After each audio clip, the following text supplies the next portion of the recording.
Okay, ladies and gentlemen, welcome to the second panel in SEVillage tonight. The topic of our panel tonight is all about Vishing.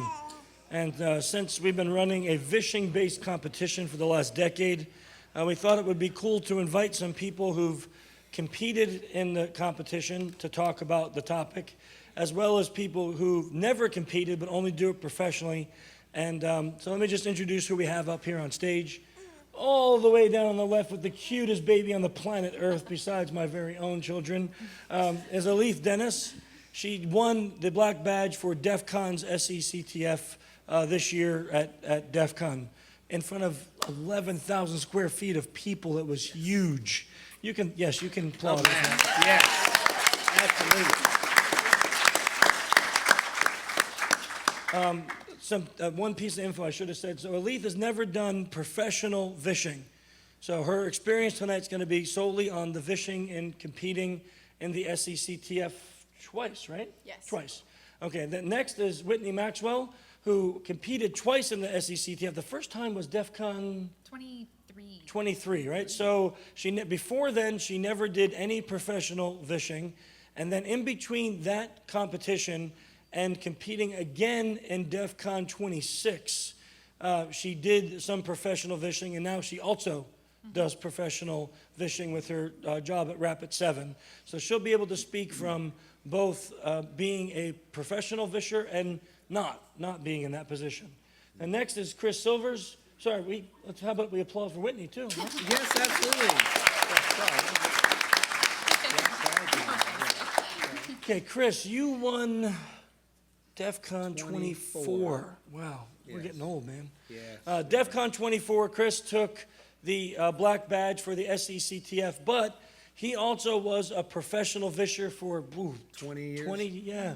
I mean, that's like when they first created telephones, you know? Yeah, it was So the rotary. he was back there with like, oh, Mr. Bell, yes, can you connect me to, and then he would Vish them. So, back in my day. So, Well, usually it was Clara. I need to talk to, Wow, you do- Floyd. I need a haircut.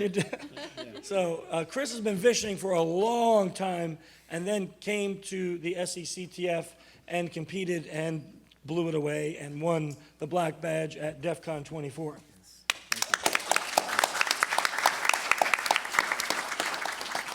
Okay, now, interestingly enough, the next two have zero competition experience. But Colin, all right, let's go with Shelby first since we're going in order. Shelby has all of 4 months of experience. Months.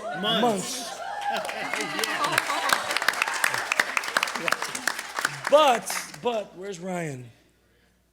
We're looking at 60, 70, 80. What's the percent? What's the 65% compromise ratio on every call she does, and we're talking in the thousands per month in that 4-month period. Okay, so we're not talking like she has done 8 calls and she has 65. We're talking thousands of calls per month with a 65% compromise ratio. So we thought, thought that would be good. Colin, what are we talking for? 5 years of experience. It's a plus? Because I started. Oh, that's right. It was, that's right. Okay. So we got over 5. I can't remember. It's my own kid. Okay, I can't remember. Who are you again? What's your name? I'm George from HR. So 5+ years of Vishing experience. And over those 5 years, we would be talking now thousands upon thousands of hours of Vishing experience. And again, like Shelby, had never competed in any SECTF, so all the experience that we'll be able to talk to him about tonight will be from a professional Vishing level. So that's Colin Hadnagy. Okay. So similar to all of our panels, I want to make it very audience friendly, but I'd like to start off with just the direction of the conversation tonight. So I'm going to start off with a couple questions, maybe for those of you who have done, those 2 of you who have done it both professionally and for competition. What is the main difference, besides the thousands of eyes staring at you, which will never occur in real life Vishing? What would you say is the main difference when you did Vishing for a living and when you've done Vishing for a competition? So many. First of all, the eyes thing is a really big deal. I don't know how many of you have any of you had like someone watch you type something on a computer and suddenly you're like, I don't speak English. Imagine that times like what, 500, however many people are watching. It's a big difference. The other thing is the time issue, and it works for and against you in a couple ways. With the competition, you have 20 minutes, and I'm sorry, I'm used to speaking in 20-minute increments, so start the timer. And Evan, cut the mic. No. You only have 20 minutes, and you have very specific objectives. You want to get as many points as possible in that 20 minutes. And so you're very constrained when you're at DEF CON, and that's not like the real world. You do have lots of time to be able to have those phone calls, build that rapport, make follow-up phone calls if you need. However, in the reverse, whenever I do phishing engagements, I'm a consultant pen tester, I usually have a week, beginning to end report, that's it. Whereas with DEF CON, like with the SEVillage, you have 3 weeks to do OSINT on the company to write the report, and then you have all the time in between to do any additional OSINT that you want leading up to the competition. That's way more time doing OSINT than I normally get for an engagement.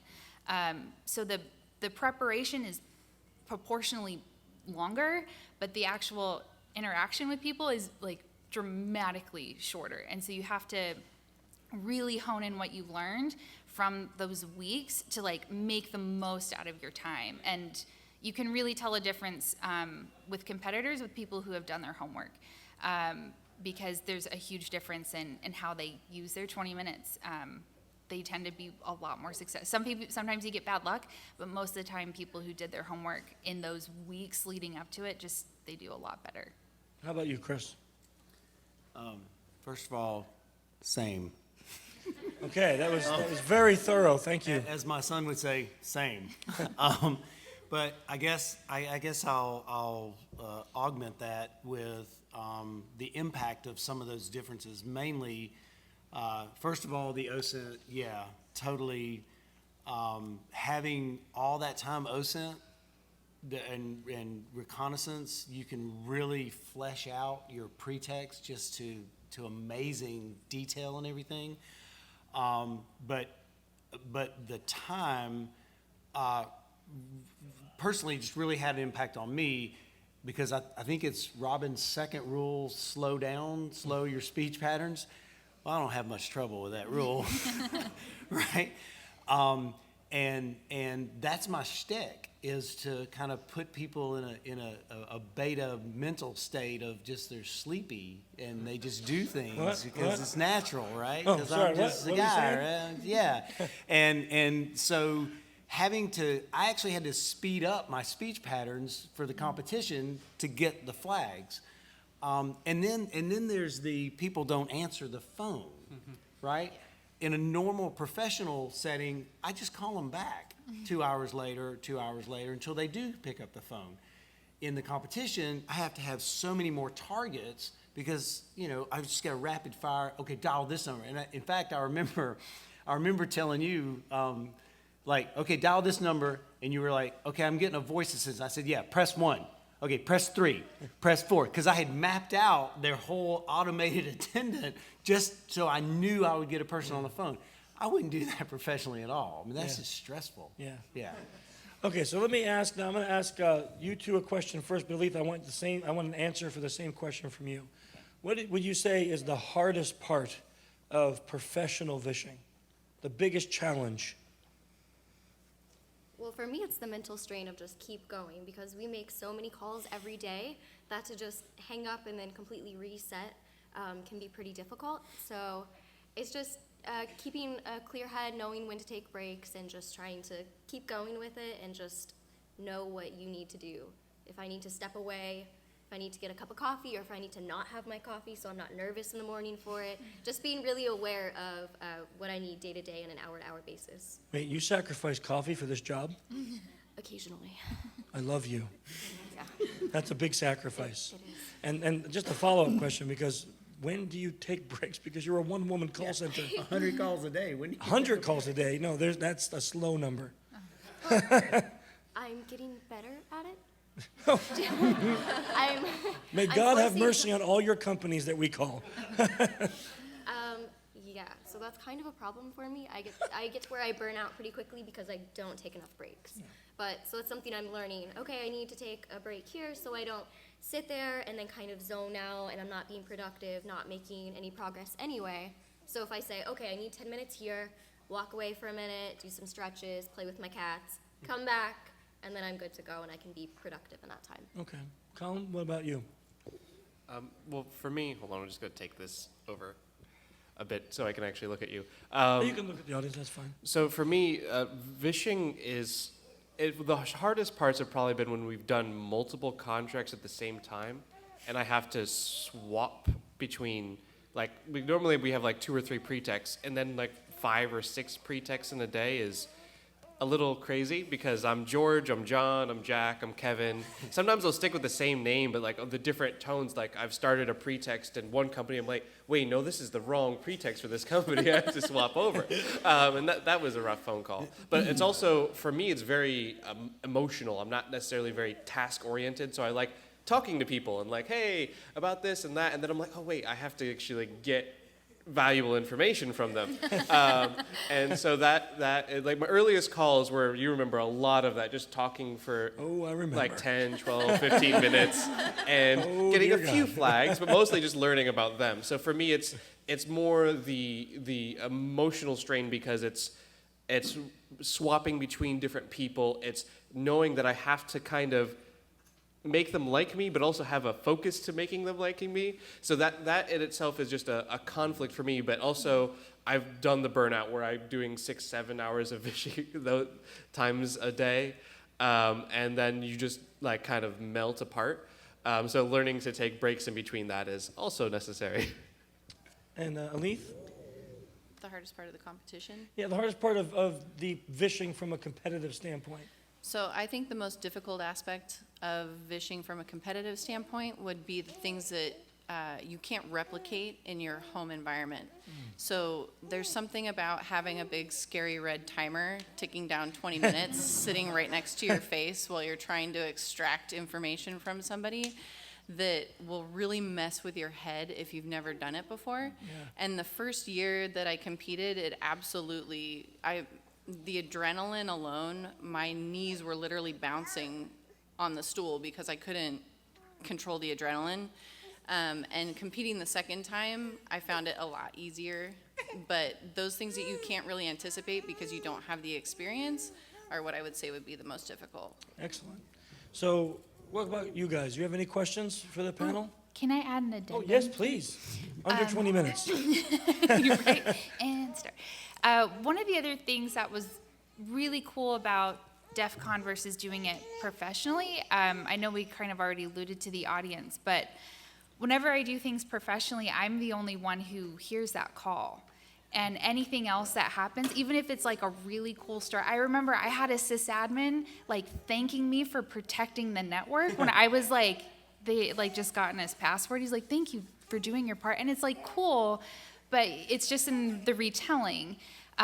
Whereas with DEF CON, like you have an audience of people who just shared that experience with you. And I remember when I'd first done it, I just jumped in the booth like I didn't plan, I didn't do the report, I didn't do OSINT, I didn't know what I was doing. But I had a really good experience, I had a really great set of calls. And a couple years later, I went to like a women's event with Microsoft trying to help girls who were in college get interested in technology and cybersecurity. And I remember these 2 girls came up to me and they're like, we were there for your call 2 years ago. And like because of that, like we wanted to get into security. And I remember thinking like, wow, like I was here today trying to get people to drum interest, and yet I was doing that years ago and I didn't even know it. But being able to have that shared experience of like, I was there, like I heard your call. I remember like DEF CON, like usually is a blur of great experiences, but like the social engineering calls, like moments, those are clear to me like years later of like, I remember when your target did this and when you said this. There are just things that like really stick with you that you just don't get doing it professionally. It's kind of a bummer. And just to kind of add to her story, because she's not telling the whole story, it was 24, 25? 23. 23, the first time she competed. We had a person who submitted a really, really bad report. I mean, we're talking like it was 25 points. And then they did a no-show at DEF CON. So when they didn't show up for their call, we just said to the audience, does anyone want to just jump in the booth with their crappy report and no preparation and call this company? And Whitney's like, sure, I'll do it. And she came in third.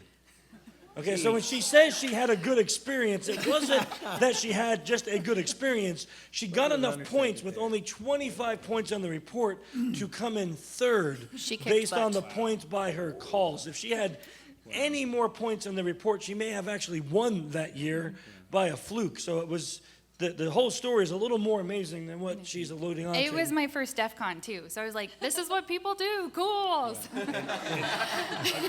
So Yes, that is what people do. You didn't compete in 24, right? No, so actually, Thank goodness, because I wouldn't be sitting up here if you had, obviously. We have an audience question.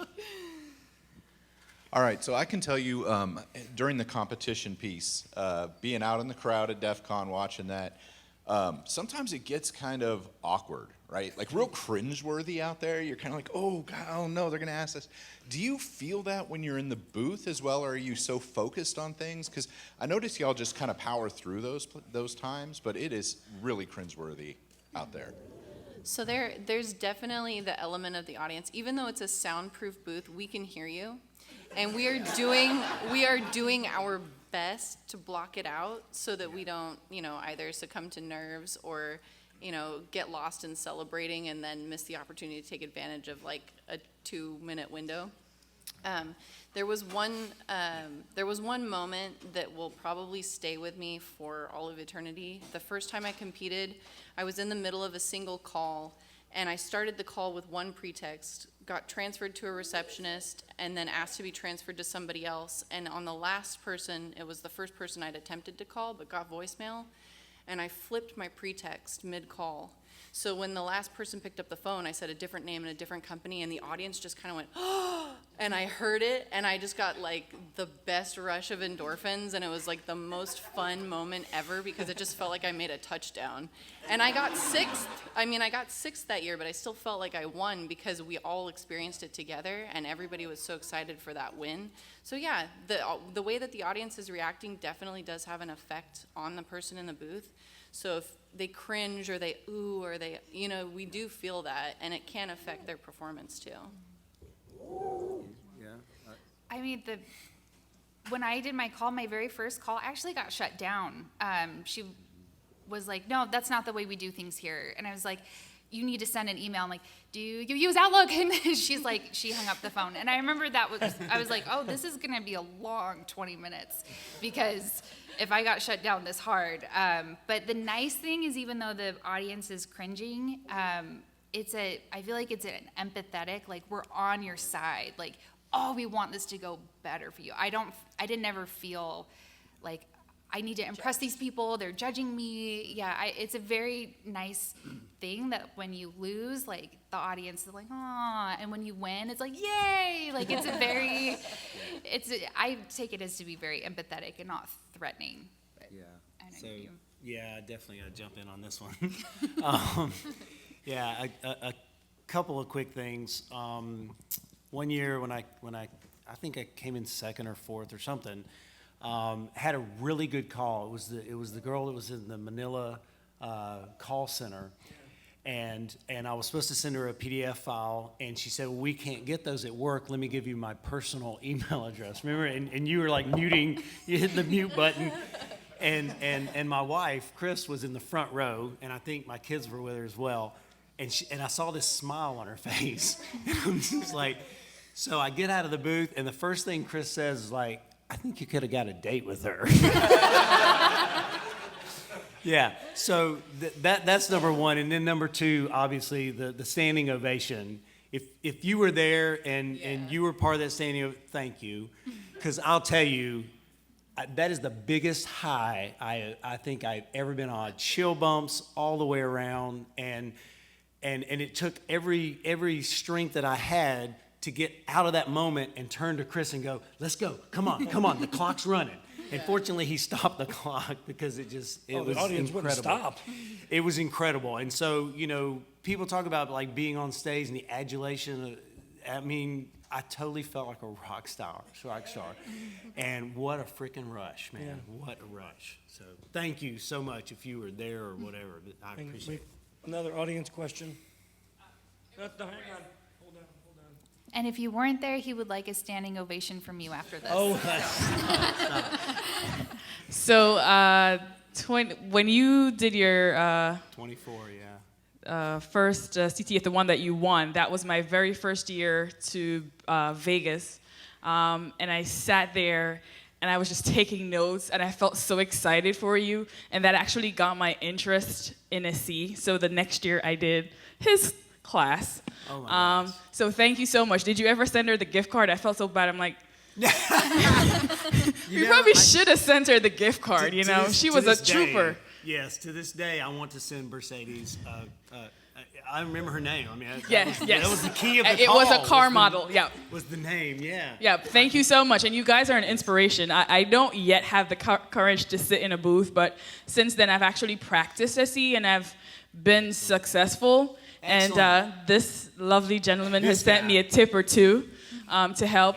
But thank you guys so much. It really kind of gives you that adrenaline rush, but then makes you want to push. Yes. And as Chris always says, have people feeling better to have met you. So I try to keep that in my head every time I do a call. So thank you all. That's awesome. Thank Yeah. you. Do it. Wow. More chills.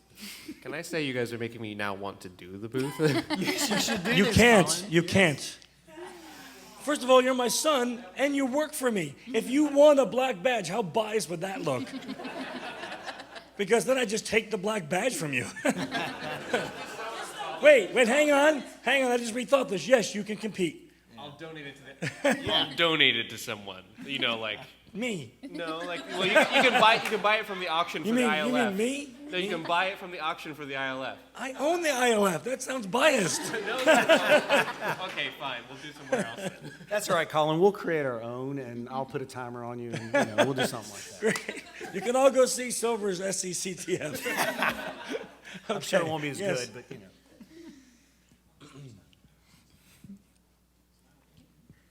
I have a practicalities question for the professionals. Do you do any kind of vocal coaching or anything so that you can talk all day long without, I mean, I teach, and after an hour and a half, I'm out of there like, and I just can't do it. I actually, we lost video. We did.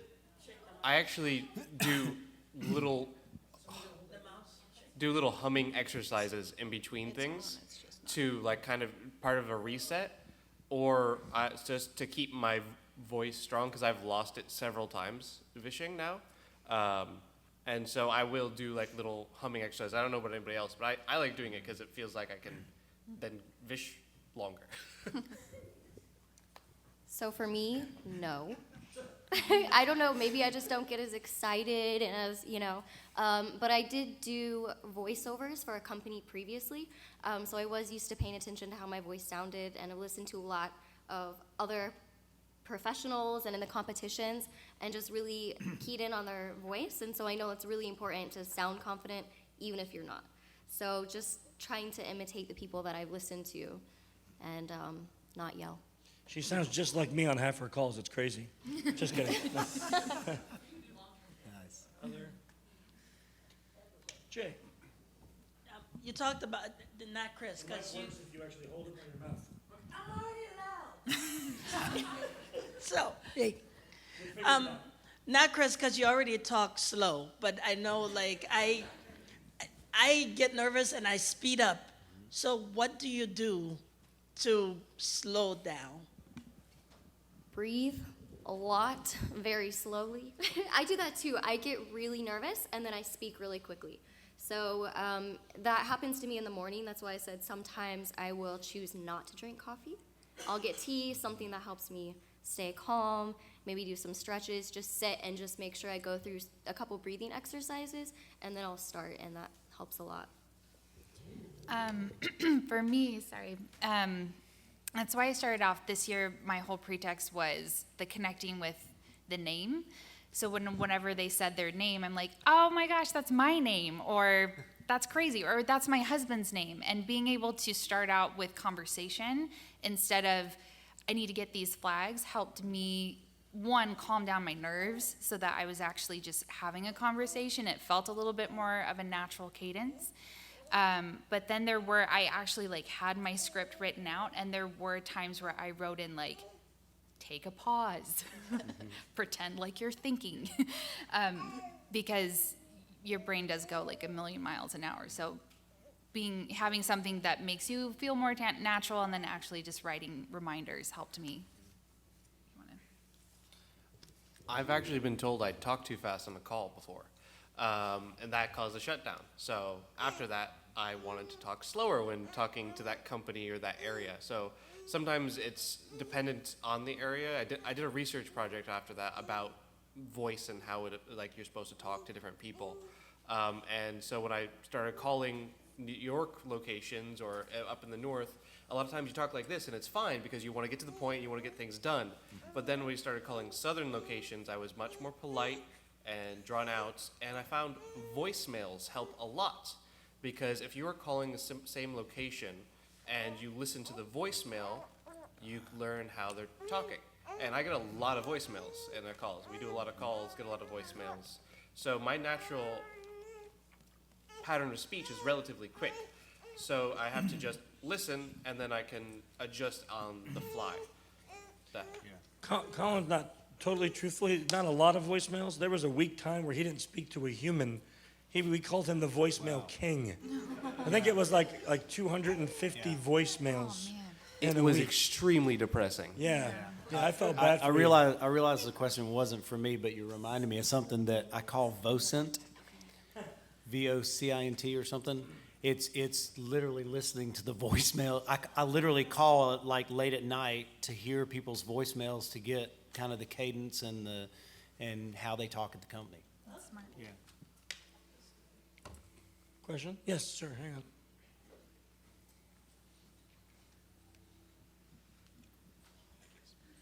So I used to actually work in a call center myself, and three times a day I'd get someone call in who was just absolutely livid, and trying to calm them down and continue the call was kind of difficult.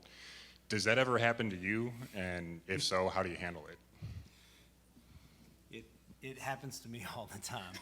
In fact, it happens to me even on positive calls, right? Chris will tell you that the machine over here making hundreds of calls a day, I limit myself to 10 or 15 actual calls where I spoke to a person, because even on a successful call, I have to spend 15, 20 minutes shaking out and calming myself down. So totally get that stress level.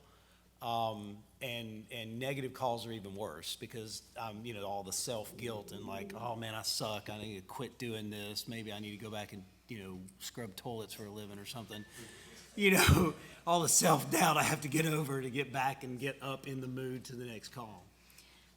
That's actually a really interesting question, because right after my DEF CON win, I was given a target of a company that was incredibly well trained, and I not just got shut down, I got shut down hard. And then everyone knew that I was Vishing again, and they wanted my war stories of oh my gosh, tell us how you did. And I was like, I'm a fraud. I am currently eating ice cream under my desk right now, so thanks a lot. Ice cream under the desk, that's a great idea. And but what's interesting is it prompted me to do some research on how to deal with the emotional fatigue and the burnout. And I, at DEF CON, actually gave a talk at the Diana Initiative on my research, which was there's a lot of resources that teach you how to be good at this. Like, this is how you build a pretext, this is how you sound convincing, this is, you know, ways to like build rapport quickly, but there was no research on how to build sufficient walls to protect yourself from the fatigue of doing this. And so part of that research led me to, just like really quickly, with like Heath Ledger, who sunk himself so deep into the role of the Joker, he never recovered from that. And then he died 6 months before the movie was released.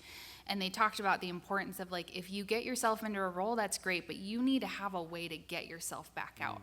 And so there are several ways that you can do this. If you're interested, I can like totally walk you through all my research, but just a couple are, I have specific clothing that I wear, like I have glasses and I have a shirt that is my Vishing outfit. And then when I'm done, I can take off my glasses and say, I am no longer this person.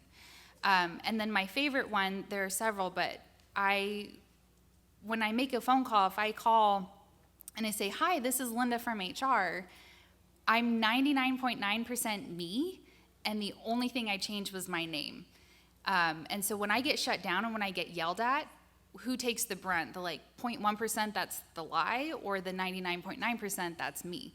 And so what I ended up doing is, if I'm calling to say I'm Linda from HR, I built just a couple paragraphs of like a backstory and things that will never come up on the call. Like, Linda has red curly hair and she drives a blue Prius, and her oldest son is, you know, she wants him to go to college, but he just wants to be a YouTube star, and she's not quite sure like how to handle this. And, you know, her favorite ice cream is butter pecan. And then when I'm done with the call, or like I'm done being Linda, I actually walk through and I say, Linda has red hair, I have blonde hair. Linda drives a Prius, I drive I'm not going to tell you. What were you saying? Linda's social security number is mine. I'm just kidding. But then I can walk through, and then by the time I'm done naming all the differences, I can step away from who Linda is and who I am. And suddenly, like, all of that negativity, good or bad, that emotional fatigue doesn't sit with me all day, every day. And it makes it easier, like we were saying, to rebound and to make the next call. If you've had a bad one, if you need some time to recover, to have those methodologies, it's called de-rolling, to be able to walk away from your character, because sinking yourself into it and building your character and being good is not good enough, because I learned how to be good, I didn't learn how to be myself again. If anyone's interested, there's a study called Enclothed Cognition that backs up what Whitney just talked about clothing actually altering your state of mind. You can look that up, Enclothed Cognition. We have an audience question? That's all right, we got another question. Sorry, my question is really around, for the those that have competed, how much do you think luck plays into that, right? Like, and I mean that from, you got shut down, right? There was a well-trained company, potentially, you got another user that was just more willing, right? So how much does that, do you think, play into the effectiveness of any given call? I think that it has a ton to do with strategy. And the first time I competed, my strategy was not as sound as the second time. The first time I competed, I just tried to find as many direct-to-desk phone numbers for that organization as I could, and I called them. And I called, 9 or 10 numbers before we got a live person on the phone. You had a lot of dead That air. wasn't luck, that was poor planning. And yes, there are situations, for example, this past year, I took a really big risk because my company was closed 30 minutes before my call time, and I targeted remote employees on their cell phone numbers. And at 5:30 in the evening, they could have absolutely been driving to go pick up their kids, or on their way out to dinner and not answered their phones, or not been near a computer. But, you know, both of the people that I called first were people who had answered the phone when I tested, because we're allowed to call on mute and just make sure that a human picks up the phone number that we have found. So I would call them at the same time, around 5:30 p.m. their local time, once a week for the 3 weeks before the competition. Each one of the numbers that I found, I would this sounds obsessive. I would call each person once a week. I would catalog whether they answered the phone, were they happy, did they sound helpful. I gave them all a score from 1 to 10. Over the course of 4 weeks of calling them, then I averaged the scores, and the ones with the lowest scores were the people I was gonna call first. Yes, I really did this. So you can say it was luck that I just got these people on the phone and they happened to be next to their computers. But, you know, a lot of planning goes into this. And then there are people that I've watched compete who have also been obsessive about setting up pretexts for a specific individual, and then they don't get them on the phone at all. And so, yeah, I mean, there are some things that could be purely luck, but I also think that the strategy has a lot more to do with it than just luck. Yeah, so I did a very similar, I didn't go into the statistical analysis end of it so much, but definitely, if you remember, several weeks at whatever it was, like 2:30 Saturday afternoon, I had an alarm to remind me to make phone calls to see who would answer and how I had to do.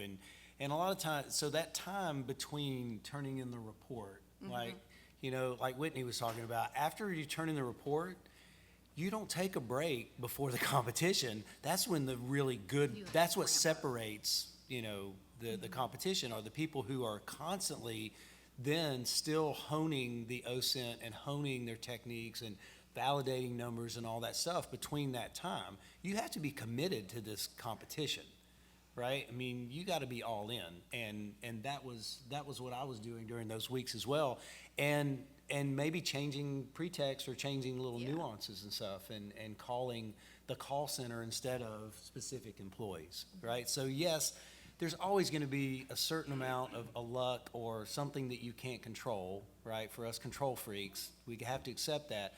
But to a large extent, luck is where preparation meets opportunity, you know, and you do what you do. I actually have a follow-up question on that, mainly for Chris and Whitney.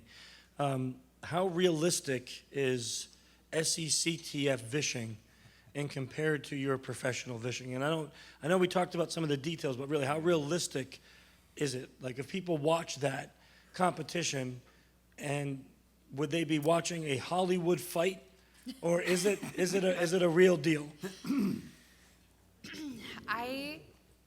I think there's a great deal of realism there, and I think what's wonderful about the SECTF is that it stops just short of what you could do on a real fishing engagement.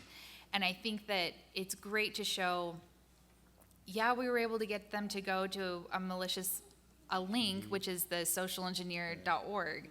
I actually get them to go to a link that I've created to capture their passwords. And so you don't do that additional step, but it's realistic in what you're asking them to do and the information you're getting. There are some things that, just with my pretext, I'm like, I don't know. I'm not gonna ask who does your pest control. I don't find that, like, that just didn't jive with my pretext. It's not. I haven't done that on a real fishing engagement, asking their pest control. So there are some things for me that I'm like, this isn't something I normally encounter. But for the most part, what you're going after and the trust that you're building and how quickly you can get people to comply with what you're asking them to do, I think is pretty realistic. So, yeah, that's my opinion. Well, I think the thing you said at last, the skills involved, the philosophies and all that are dead on realistic.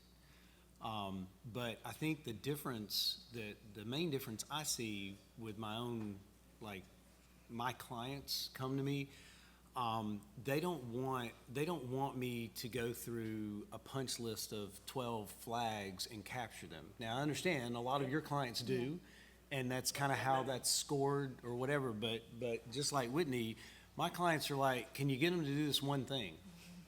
Now, along the way, getting them to do that one thing, like capture credentials or get them to download and execute something or like that, along the way, I'm picking up all kind of flags that I may capture on one call and then leverage that knowledge on the next call and get progressive. But as far as, like, you know, trying to gather 25 distinct pieces of information, yeah, I pretty much never do that. I've tried that just on a whim and just go, hey, what would happen if I did that and if I scored that and gave them statistics? And it was interesting as an exercise, but none of the clients found it valuable. Mine. And my client set is a little different than yours. Mine's smaller companies. So, but the thing is that we don't have, in our client base, our flags may be 4 or 5 at the most. We've never had a client say, capture these 25 bits of data on one call. That's never happened. So I always viewed it not having ever competed, but just running the competition as the SECTF Vishing is unrealistic in the real world, but realistic in the things that Whitney said, and the way you think about it, the pretext development. yeah. That stuff is realistic, but the call itself is highly unrealistic because I've never been asked to get 25 flags on a call. I've never been asked to, I mean, our calls may last 15 minutes sometimes when you're building rapport, but I've never, done that. And if I have to, it's okay because there's no timer. So if I don't not looking at that going, I got 2 minutes to get 25 flags, so I can do another 25 flags to win this thing. So if it takes me 25 minutes to get the one thing I need, who cares? Right. So I was just curious because as an outsider, even the person running it, I was curious if you felt the realistic part, but also the unrealistic part. I mean, I do think it's kind of an encapsulation of pieces and parts of what the real world is, and you've crushed it together in a 20-minute. It's highly condensed.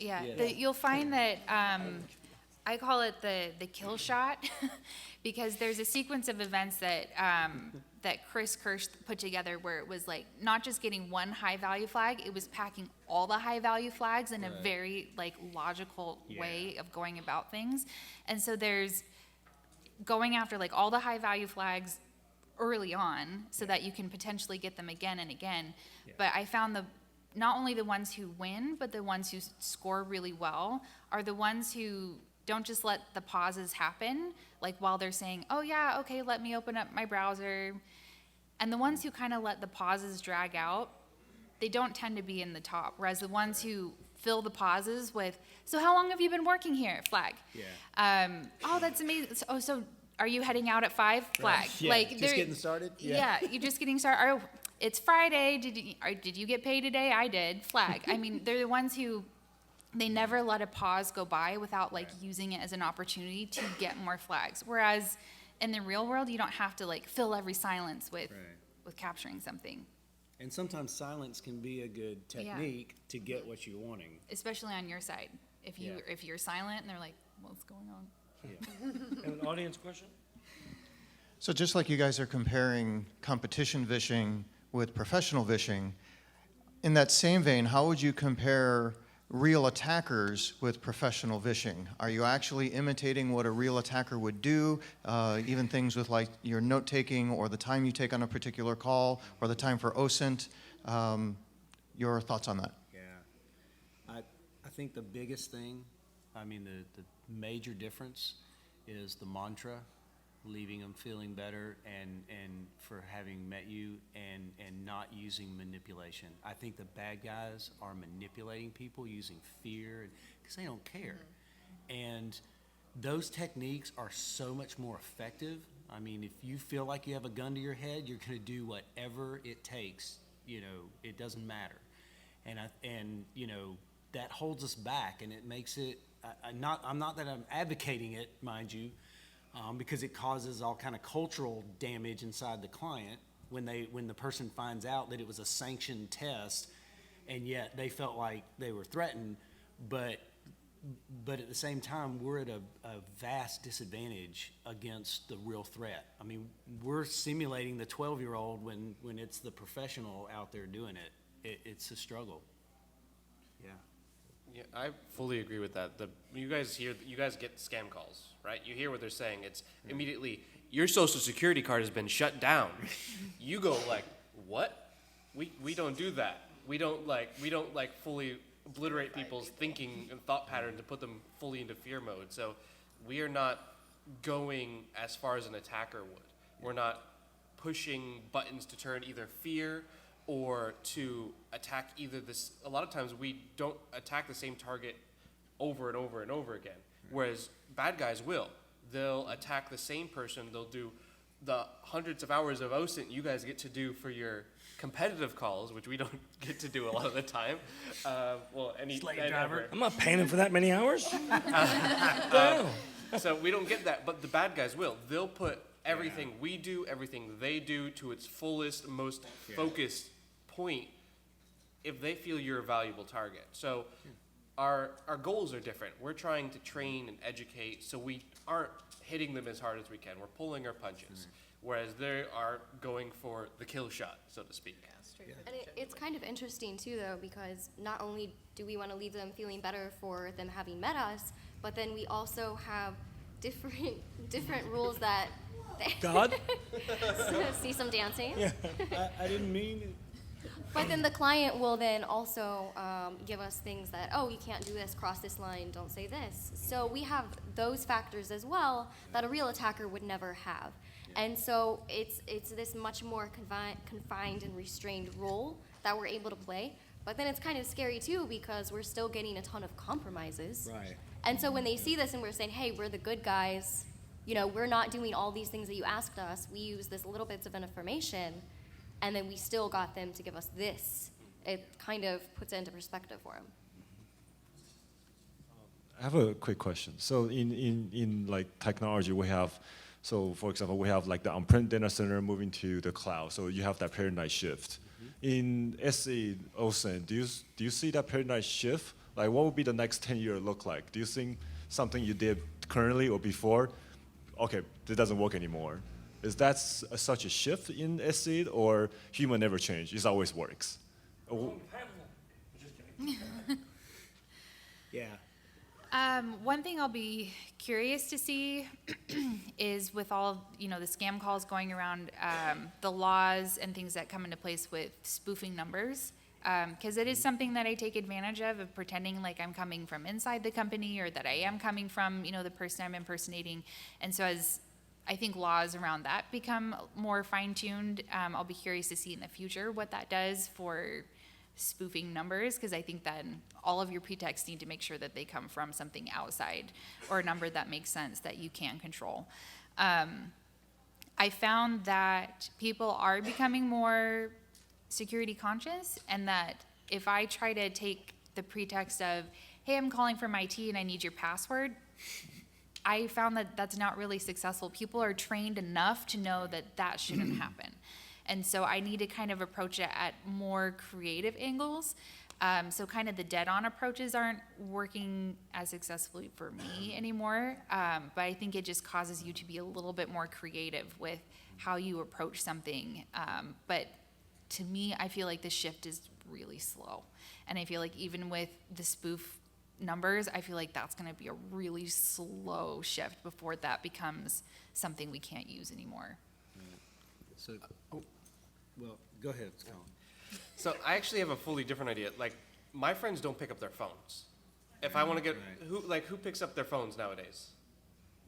Oh, you can raise your hand. That was a question. Yeah, so my generation doesn't like to answer the phone. And the next generation does it, my little sister does it even less. She texts, like, what do you mean you called them? Why would you call me? Just text me, is what I get all the time. I personally feel this may be out of left field, but I think the amount of people who are actually going to pick up the phone in 20 years is going to be much smaller. So there's going to be different kinds of attacks. I don't know what those will be.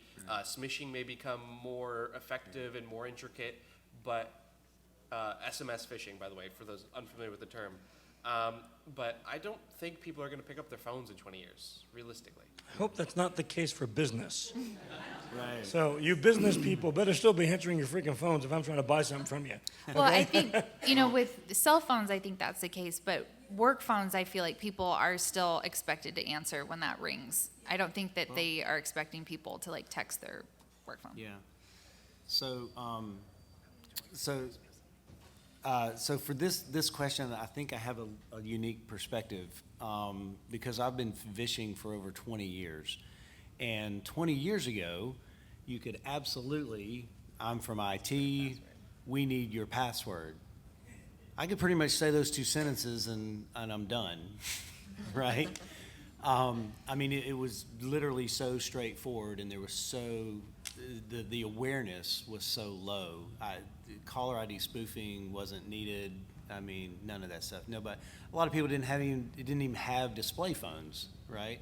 So yes, there is definitely an evolution. I'm surprised, like 4 years ago, you were able to ask that question and get, because I dropped that pretext long ago, where I would actually walk people through changing their password to get their password instead of asking them directly. But yeah, it is an evolution, and you're right. The generation nowadays, I've gotten to where I don't answer my phone unless it shows up as a contact. Of course, spoofing, right? But you're right. That I would say in 20 years, in the work environment, it will go that way to where you won't necessarily be expected to answer the phone. There'll be something, right? So I hope we're useful in that era.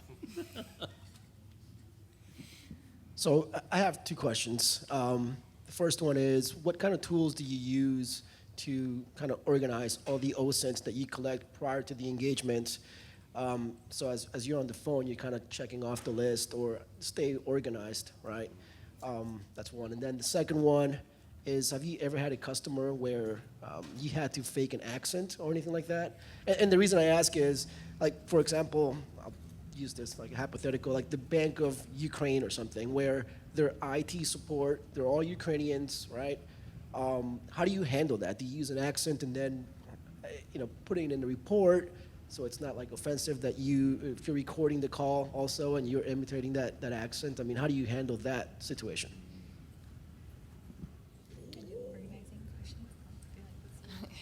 So to answer the organizing question, I'm kind of scattered in my information gathering. I'm not fast, so I have to have a good way to organize everything that I find, but I will use notes to organize a lot of the information that I find, just in like a text-based document with the URLs and everything, and then kind of piece it together for a report or my notes for calls.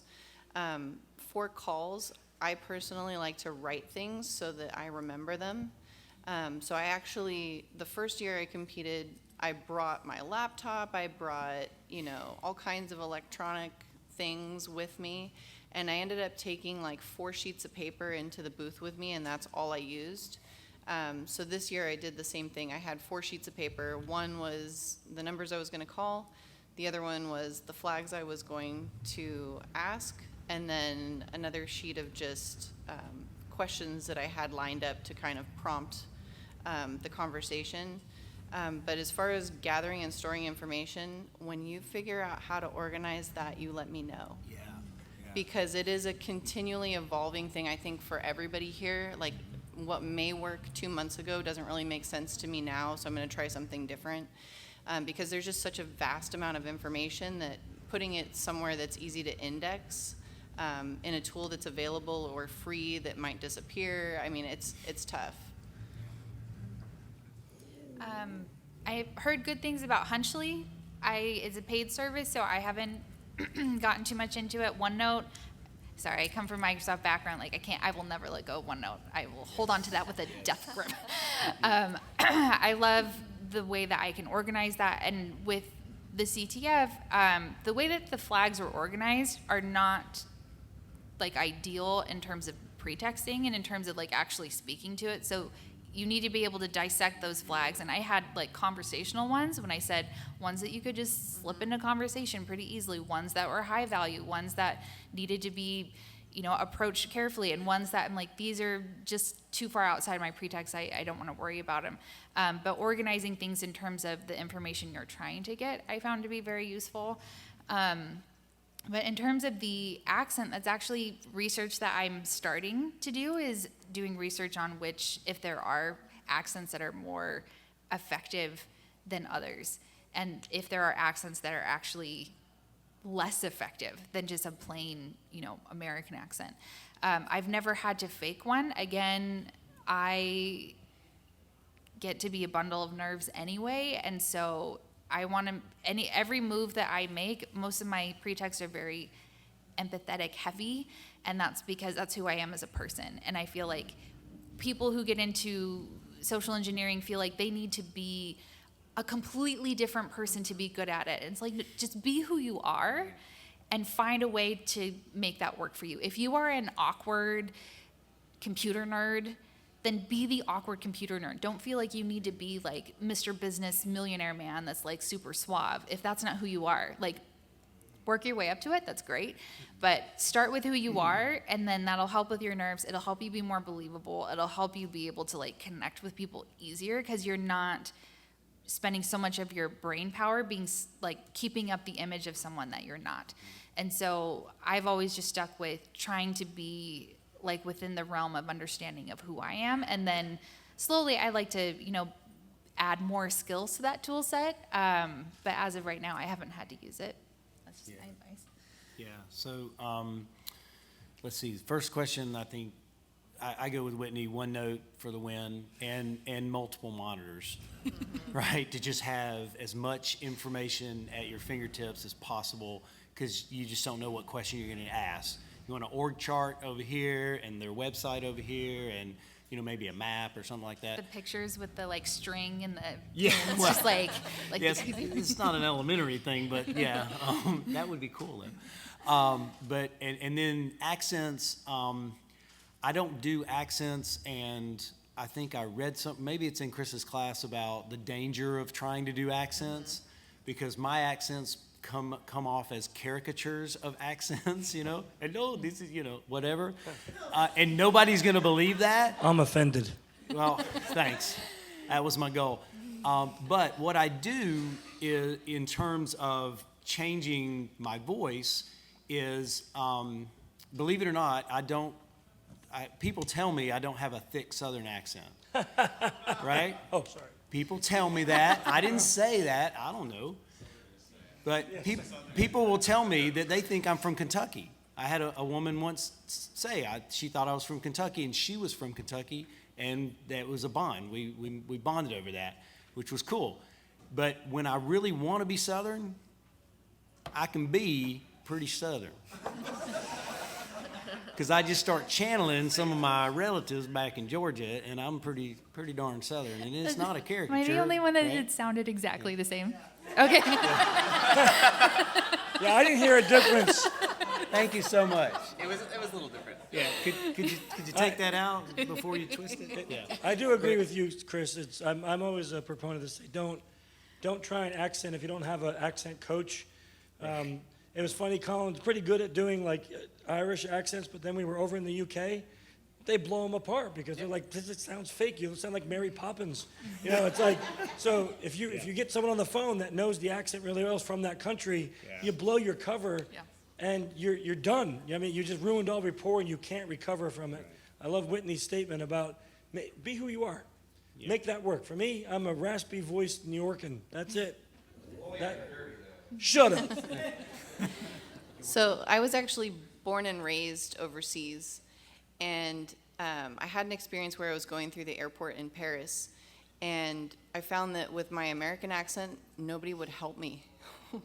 And so I switched to a South African accent and found the pharmacy successfully within the airport. Let's hear it. Nope. Because it's been an awful long time. And also I found that I was so, because I thought about doing accents because sometimes it does help. I know that when I get a call from somebody with a British accent, I'm super polite and helpful. And so I thought about doing it, but then I went back to basically what Whitney was saying. And it's, you know, for the competition, I had a lot of nerves already. And trying to put the mental energy into keeping the accent up is something that I didn't want to mess with. And I have watched other contestants fail pretty miserably trying to do that, or trying to be somebody that was so different from who they were. And so I did what Whitney did, which was basically 99% me with a different name. And I also do highly empathetic. And just, I think you have a much better opportunity at building rapport if you just go into it as yourself rather than trying to exploit things that are just in general manipulative tactics. So speaking about voice changes, have you guys heard about the deepfake being used? What are your thoughts on that as part of techniques, or there's ethical lines, or does that cross your boundaries of testing, that kind of thing? I haven't used it, but I know that Rachel Toback just did a CNN article on like the reporter, and she used that. She imitated his voice, was able to get into his airline points, and then she booked him a middle seat home, and then she was able to like steal all of his points, and she was able to get into his credit card information. I mean, I think it can be really effective. I haven't ever needed, I think that's, in her case, she needed to be someone very specific. And usually I have enough options of, my target's pretty broad, and I have enough options. I can kind of massage the person I need to be with the voice of who I am. I haven't needed to like specifically impersonate a man, because my voice is not male. Even if I like go down low, like there's no What like, was that? That wasn't even, that was like that's weird. as face as I get. But it's something I would definitely look into. It's not, I don't feel like that's out of the real, it just depends on who you need to be. If you needed to be someone with a very different voice, then I don't consider that out of. I think impersonation. I mean, the only accent I can do naturally is pirate. So I can't. Let's hear it. We have another question, matey. Thank you. So I hear a lot of preparedness and the theme of that from most of you. How much of it do you think is preparedness versus raw talent, and where does that come in, if at all? Well, I want to, because I kind of have a hang-up about preparedness. Chris knows this. I have trouble changing in midstream one pretext to another.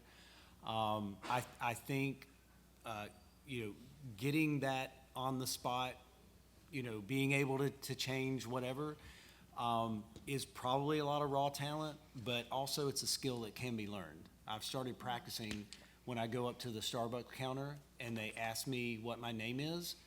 I try to blank my mind until I hear the question, and then I come up with a name. And I used to always do Stella because I wanted them to yell, Stella, but that got old. But I just try to come up with a name.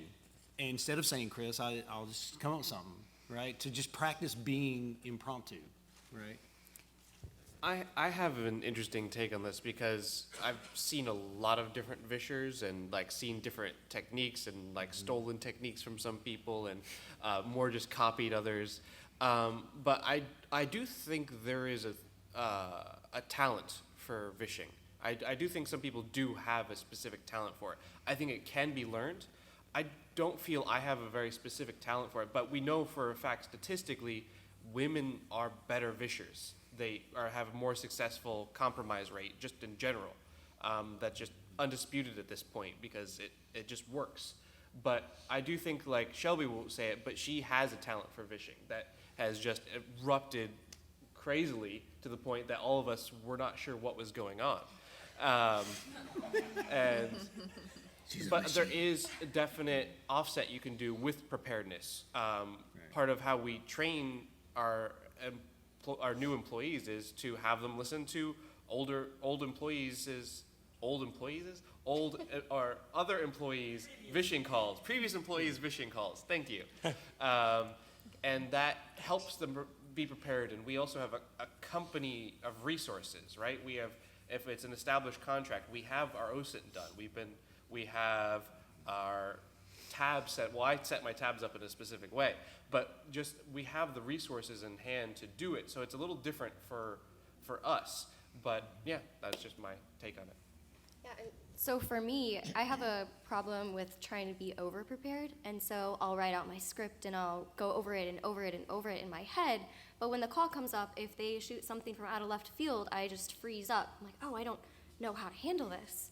And so for me, it was just getting more comfortable with it, getting my points in mind, keeping my flags in the back of my mind, because if I tried to get too comfortable or start a conversation, sometimes I would forget, like, oh, what's the point of this call? What's my flag?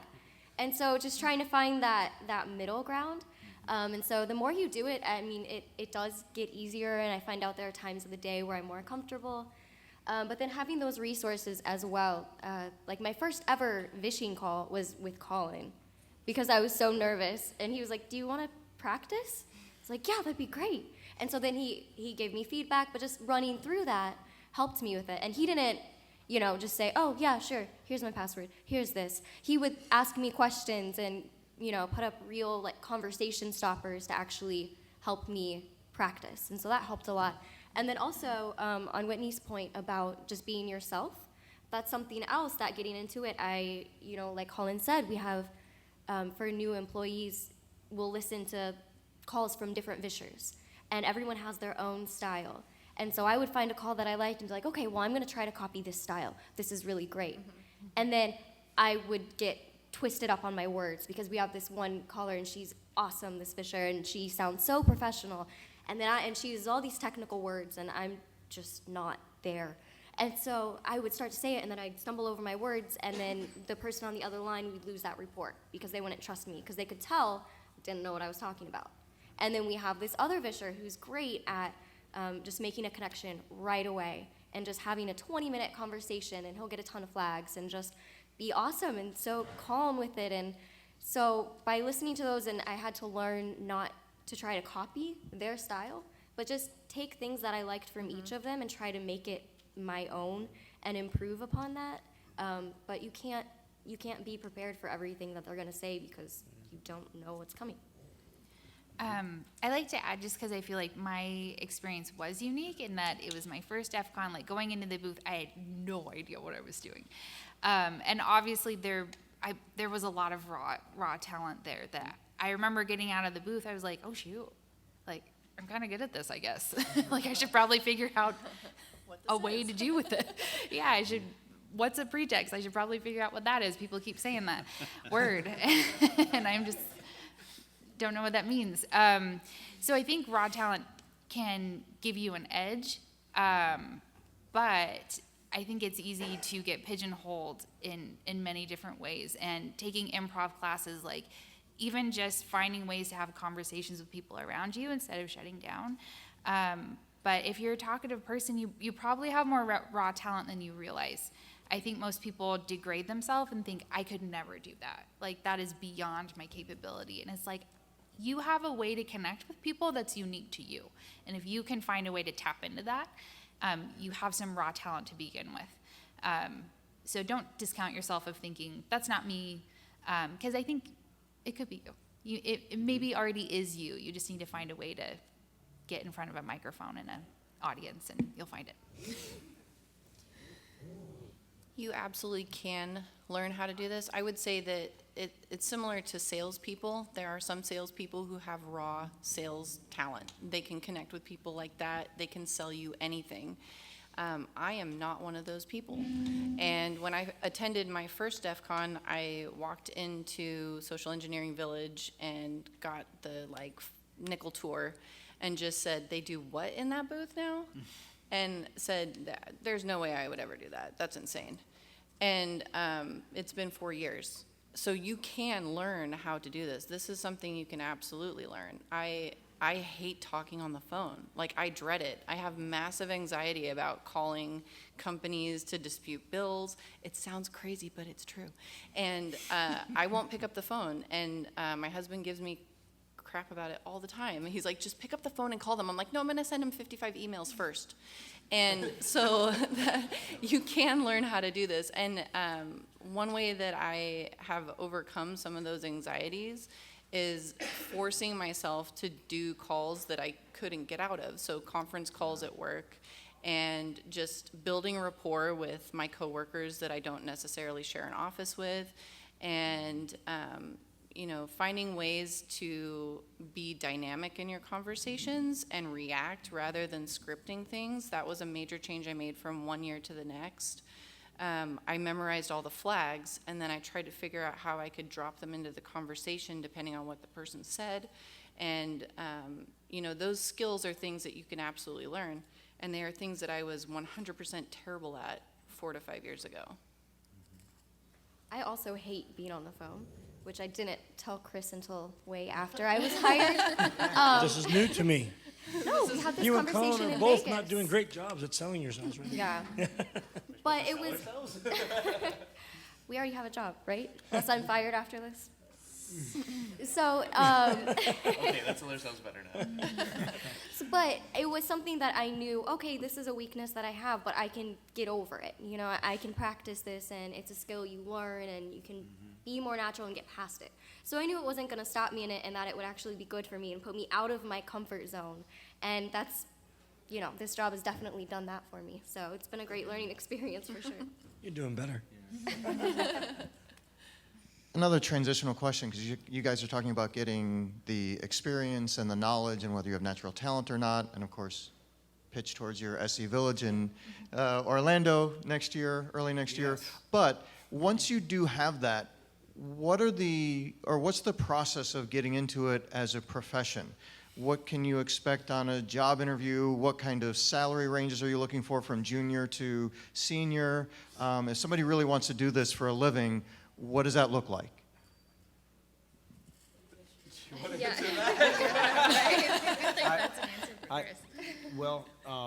Yeah, that's probably a question for you more than anybody, but I would say compete. That's it. Compete, So, you'll make a name for yourself. You can't go to Glassdoor and look up what a Visher makes, right? So, not yet. So, I think this is a hard question, and it's like I want to answer this without like trying to sound like a jerk or like I'm like tooting our own horn, but we had to figure it out like we had to in helping to start an industry that focuses just on SE. And when I was doing that, it was also like, how do I hire a pen tester for that? Because I'm hiring a pen tester, but I'm going to say you're rarely going to do network pen testing. You're only going to come and do SE pen testing. Well, what's your skill on that? I don't know. I mean, most people I've interviewed said I did 8 Vishing calls last year, and I'm like, I need you to do that every 10 minutes, you know. So there was no way to say here's what you're worth, because I don't know what that meant. So for me, which may be a horrible practice, it's what do you need to make to be happy, and you tell me that number, and then we decide if it's worth it to us as a company, based on who you are, what you're going to do for us, and what you can provide, you know. And that's the way that we've managed that process in hiring, because there was no way for us to go and say, you know, what does a SE pen tester make? What does a Visher make? What does a person who knows how to do OSINT and write phishing emails make? I don't know how to gauge that. So maybe in another couple of years I could tell you, you know, based on our experience as one company that's been through a lot of different phases, we could tell you what salaries look like. But I don't think I don't know if that would be enough data to make it an industry standard, as an honest answer. Probably just a small part of that question, but more along the lines is, what's the process? So if somebody wanted to either open up a business themselves or go work for you, what would the interview look like? Well, for me, I mean, Other than watching the competition. yeah, no, I mean, the interviews, yeah. People that you hire, how did you get hired? What was the interview like? Well, I was really nervous because I knew there was no point in trying to oversell myself. All I could do is just get on the interview and just be me and be honest about what I was doing. And I was actually not completely sure what the job entailed. I didn't know if I was going to stick on another career path at the time. So it was really just a conversation. And yeah, it was really interesting though. I mean, I left the conversation feeling excited about the job. Whereas when we started, I didn't know where I was gonna go, if it was something I really wanted to do. And the more we just started talking and just communicating about it, I was like, yeah, this is really cool. I want to learn how to do this, even though it kind of terrified me. Yes, eat her. No. Yeah. Yeah. I felt better after the interview. Yeah. What was the job description? I think he explained to me what it would be. It was about Vishing. We Making Vishing calls, We yeah. needed people that would focus on Vishing, and it was for us. It was looking for people that could mentally grasp the idea of doing only Vishing, and then we would move them into other things, which she quickly advanced to OSINT, and there'll be more. I mean, it's been 4 months, so there'll be more things coming up. She just took our OSINT class, and she'll be doing more of that. But it was our particular need for when we hired Shelby was we needed Vishers. We had I mean, we're doing like, what, 250 hours of fishing a month? You know, it's a ridiculous amount of fishing. So we needed people to do that amount. But when we're hiring, you know, there's other times we're looking for different roles. You know, hiring a pen tester, hiring marketing people, so that all looks very different. No, by the way, that's easier. If you're hiring a biz dev person, you can go to Glassdoor and be like, well, what does that look like? What is this worth? Because it's not about biz dev for social engineers. It's just, is that what you do? Salesperson, you know, what is that worth? That's easy. It's the SE side that's very hard to manage that portion. And even what skills make a good visher?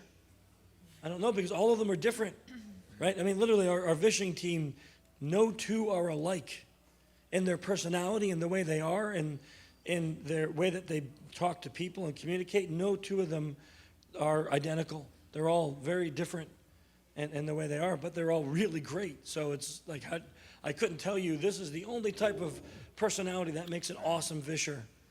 They're all different, but they're all good in their own right, you know? And one thing I'd like to add is at the time when I first competed, I was working at Microsoft and Vishing was off the table. But after I competed, I was on the red team and I was able to actually convince my management in our next red team engagement to allow me to do some social engineering. And long story short, I actually ended up in like the HoloLens, and that was before it was released. And like, it was like the one area that they're like, please don't go in this area. And like I ended up there and I was like, but this is cool, like look at where I got. But being able to, if you're in like any sort of security or, I mean, Chris Kirsch is in marketing, he finds a way to use his Vishing skills and he's awesome. And so I think no matter what area you're in, if you're wanting to kind of pivot into this, I think there's a way to apply social engineering and Vishing to what you do already. And if you can find a way to harness that and actually start practicing those skills within an environment where you're allowed to do that, I think there's a way to make it work. And if you want to do it full-time professionally, you can lean on that experience to say, hey, I researched it, I actually started doing it as part of my job, I want to do more. I think is a great path to start on. Yeah, it's social engineering is still infant stage as an industry or as a part of pen testing. So yeah, you just have to tack it on in your existing work until somebody says, wow, that's a great idea, let's start doing that. Yeah. Yeah. Two quick questions for everybody. Your favorite pretext, and just whichever one you use a lot, and what do you do for training to continue getting better? Yeah. Very good questions. So I think the most favorite pretext that I had was I pretended to be from a major charitable giving organization, and I called the person who was responsible for charitable giving at the target organization, and explained that I'd sent them an email the week before and hadn't they received it, and that led to quite a bit of quite a few flags just based on the fact that she felt like she dropped the ball. But yeah, that's one of my favorites just from the calls that I've done. For me, one of my favorite things is coming in as an auditor, specifically targeted around we want to replace some of your hardware, because people love new laptops and they love new computers, because most of the time what people are working on are outdated. Be like, oh, we want to replace your phone. And to do that, I need to get some information from you. That one's great because being an auditor kind of widens your peripheral of the types of questions that you can ask. And so being an auditor has opened a lot of doors for me. And in terms of staying current, there are a lot of wonderful resources out there. Obviously, like with socialengineer.org, their podcasts. I'm a big fan of Michael Basil and the research and the work that he's done. I mean, there's so many resources out there of, new things popping up every day of, I kind of, on my Twitter thread, I've really kind of honed in, hashtags and things I'm looking for, new research that have come out. And so there's a wide variety, even though it's new, there's a lot of work being done in the area. And so it's depending on what area you want to go into, there's a lot out there to research and to kind of whet your palate. So dig in, and yeah, that's one of my. Yeah. So I was sitting here trying to think of a favorite pretext. I don't know if I could narrow it down to one. Just because, yeah, I mean, it's just fun. I mean, going each client you go into and you do the OSINT, you develop a pretext, and I like coming up with new ones, right? Because when you come up with a new pretext, if it fails or if it succeeds, you probably can turn it into a talk because it's a funny story, failure or whatever, right? But as far as the keeping our skills sharp, that is a real challenge. Threat intelligence or just staying up on your news feeds and the new techniques and like deep fakes. I've got a Vishing engagement next week that I plan to. I'm going to use some deep fake stuff on it. I'm going to try it out. Why not? It sounds fun. I don't know anything about it, but I hope I do by the time I start. But then the social aspect of practice, and we've kind of touched on it a little bit, is making, when someone wants you to, can you just call them and, handle the problem instead of doing the default, what you're comfortable with, sending them emails, make the phone call. Get into, in fact, run toward uncomfortable conversations. Just, you'll be fine. No one's going to stab you. It's going to be okay. Go into that uncomfortable conversation because succeed or fail, you'll learn something. Go return your 8-year-old KitchenAid mixer to Costco. Yeah. Not joking. Yeah. Do it. See if it works. You never know, it might. So I much prefer HR kind of pretexts because I'm not so much on the technology side of it, and so I feel like I'm being fake much more so when I have to put on the IT persona. So HR is much easier for me because I feel like I can be myself more. As far as practice, I kind of did my interview, a little bit of training, listened to like 3 calls, and they were like, yeah, so call this person. And I was like, oh my gosh. But that is the best way to do it. You just have to start doing it and see what works for you and just kind of go from there. But definitely, so this was my first DEF CON this year, and watching the SECTF competition got me so excited to go back home and just start Vishing again, because I saw people trying things and stepping out of the box and using different segues that I had never thought of before. And so just seeing how excited everyone was for it, it really pumped me up. And we actually went home, and in the team, I was like, okay, friendly competition time. I feel evil after watching the SECTF competition. I was like, so we're going to try to get 100% of the flags for this call. Let's see who can do it first. Let's go. And it was a day where we were having so many voicemails, and we were all kind of in a lull because we were still tired and just kind of out of it. And everyone was like, you're crazy. Okay, let's do it. And each of us got at least one that day. And it just felt so good to be able to go through and get everything, and you had to add on to your pretext in order to do it because it didn't make sense just with our base one. And so just setting challenges for yourself kind of helps me just keep the day going and moving, and having a great team to kind of pick you up and reach out, and you can say, oh, I'm kind of drained, and then they encourage you or say, hey, make this your goal, and just keeping in constant touch with it is what helps me. I love you. Also, constant praise from your boss apparently helped, For me, one of the first ones I did was as a customer, and it was great because the company was supposed to help me. And after that, I just loved it because I could be any kind of customer. I could be a customer who knew what I was talking about. It could be a customer who didn't know anything about anything. And that was one of my favorites, but that was really early on in our career. And right after that, we had to start doing more general in-house pretext. And I'm like, oh, I don't like this as much. But like Shelby said, I really like HR a lot because nobody trusts an IT guy anymore. Yeah. When I call, it's like, hey, doesn't matter how friendly, how I don't know anything IT. You're supposed to know something as an IT guy, so that doesn't really work. But HR is great because HR does a lot of different things, and it can do a lot of different things, and they're kind of always a little distant and a little bit like, oh, I'm getting a call from HR. Is it good? Is it a reward, or is it bad? Am I in trouble? We try to always make it a good reward, or like a cool thing that's happening. So it's, for me, I like HR Lock because it's flexible, it's not immediately viewed with suspicion, and it's general enough that we've been able to weave it into different pretexts with the same basic background.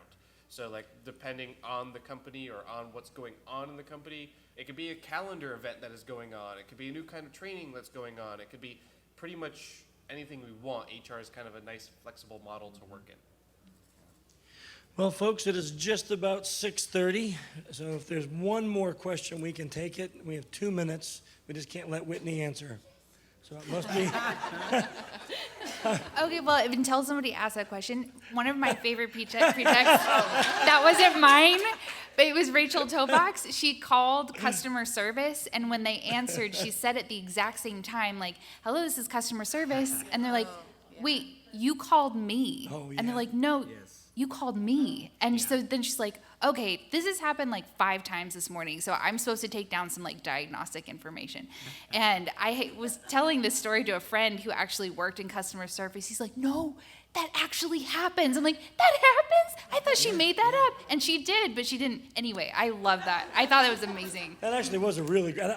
When she did it, I thought that's gonna fail. No, and she And did it great. worked so good. worked. It was like almost a little mind-numbing that it worked. Yeah. Yes, sir.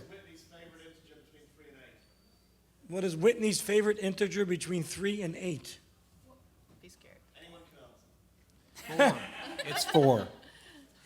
Okay, that's a weird question to end on. I was hoping to end on something a little more. 6:30. Yes, yeah, that's her favorite integer. Between 6 and 8, 6:30. Oh, I love this. So please help me in thanking the panel for tonight.